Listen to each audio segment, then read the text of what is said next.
ये रामायण श्री राम की अमर कहानी है। दोस्तों हमने यहाँ तक पढ़ ली थी रामायण। अब इससे आगे पढ़ते हैं। जय सिया राम, जय हनुमान, जय भोलेनाथ।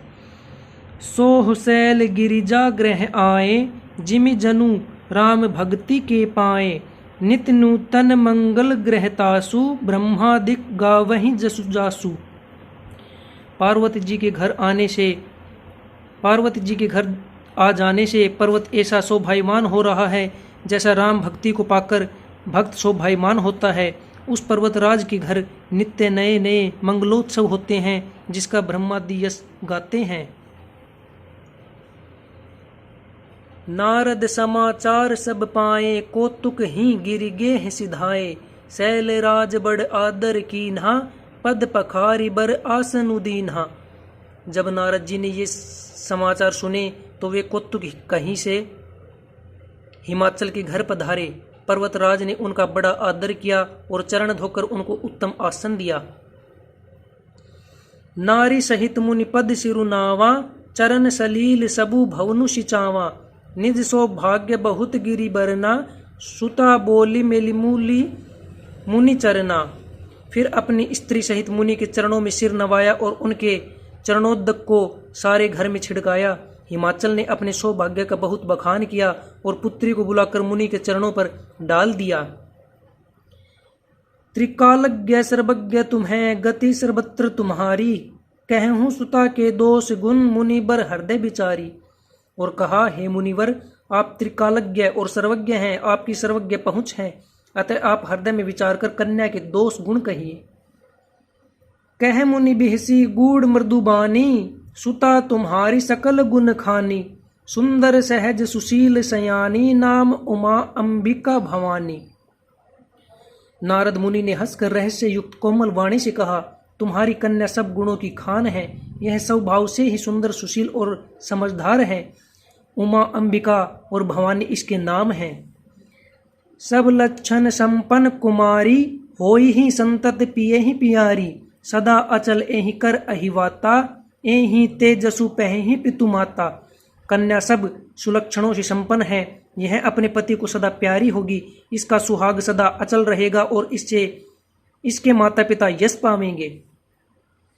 होई ही पूज्य सकल जग माही, एहि सेवत कछु दुर्लभ नाही। एहि कर नामु सुमेरी संसारा, त्रिय चढ़ी हहीं पति व्रत असिधारा। यह सारे जगत में पूज्य होगी और इसकी सेवा करने से कुछ भी दुर्लभ न होगा। संसार में स्त्रियां इसका नाम स्मरण करके पति व्रत रूपी तलवार की धार पर चढ़ जाएंगी।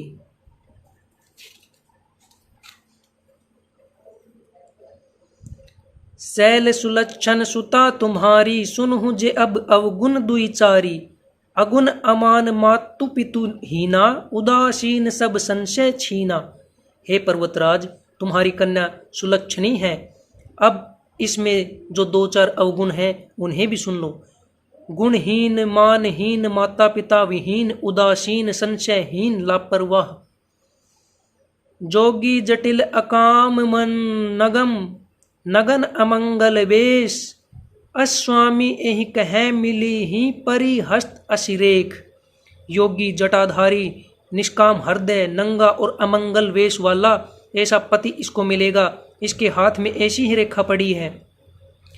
सुनी मुनि गिरा सत्य जिय जानी, दुख दंपति ही उमा हरसानी। नारद हूँ यह भेदु न जाना, दशा एक समुझब बिलगाना। नारद मुनि की वाणी सुनकर और उसको हृदय में सत्य जानकर पति पत्नी हिमवान और मैना को दुख हुआ और पार्वती जी प्रसन्न हुई। नारद जी ने भी इस रहस्य को नहीं जाना क्योंकि सबकी बाहरी दशा एक सी होने पर भी भीतरी समझ भिन्न भिन्न थी। सकल सखी गिरिजा गिरि मैना, पुलक शरीर भरे जल नैना। होई नम्रसा देव ऋषि भाषा, उमा सो बचनु हृदय धरी राखा। सारी सखियां पार्वती, पर्वतराज, हिमवान और मैना सभी के शरीर पुलकित थे और सभी के नेत्रों में जल भरा था। देव ऋषि के वचन असत्य नहीं हो सकते, यह विचार कर पार्वती ने उन वचनों को हृदय में धारण कर लिया। उपजेउ शिव पद कमल सनेहु मिलन कठिन मन भासन देहु जानी कुअवसरु प्रीति दुराई सखी उछंग बैठी पुनि जाई। उन्हें शिव जी के चरण कमलों में स्नेह उत्पन्न हो गया, परंतु मन में यह संदेह हुआ कि उनका मिलना कठिन है। अवसर ठीक न जानकर उमा ने अपने प्रेम को छिपा लिया और फिर वे सखी की गोद में जाकर बैठ गई। झूठी न होई देव ऋषि बानी सोच ही दंपति सखी सयानी उर धरि धीर कहें गिरिराऊ कहु नाथ का करिए उपाऊ। देव ऋषि की वाणी झूठी न होगी, यह विचार कर हिमवान मैना और सारी चतुर सखियां चिंता करने लगी। फिर हृदय में धीरज धरकर पर्वतराज ने कहा, हे नाथ कहिए अब क्या उपाय किया जाए। कह मुनीष हिमवंत सुनु जो विधि लिखा लीलार देव दनुज नर नाग मुनि को न मेट निहार।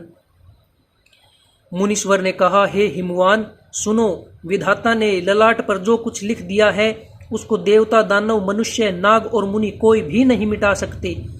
तदपि एक मैं कहूँ उपाई होई करे जो देव सहाई जस बरु मैं बरनेऊ तुम्हें पाही मिली ही उमहि तस संशय नाही। तो भी एक उपाय मैं बताता हूँ, यदि देव सहायता करें तो यह सिद्ध हो सकता है। उमा को वर तो निसंदेह वैसा ही मिलेगा जैसा मैंने तुम्हारे सामने वर्णन किया है।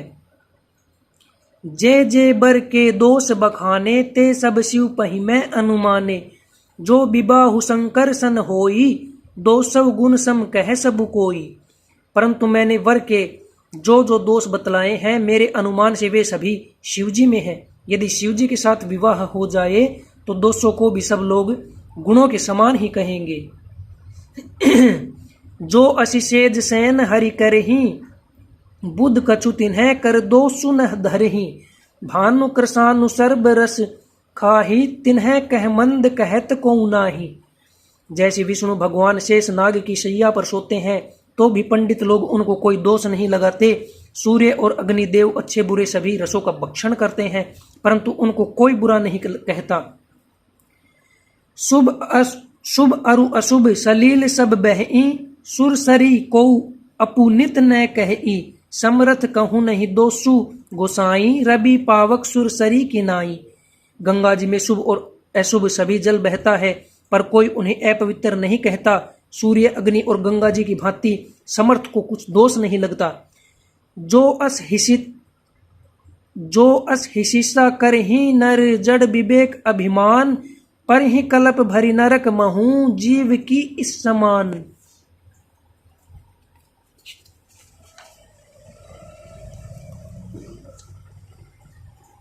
यदि मूर्ख मनुष्य ज्ञान के अभिमान से इस प्रकार होड़ करते हैं तो वे कल्प भर के लिए नरक में पड़ते हैं। भला कहीं जीव भी ईश्वर के समान सर्वथा स्वतंत्र हो सकता है।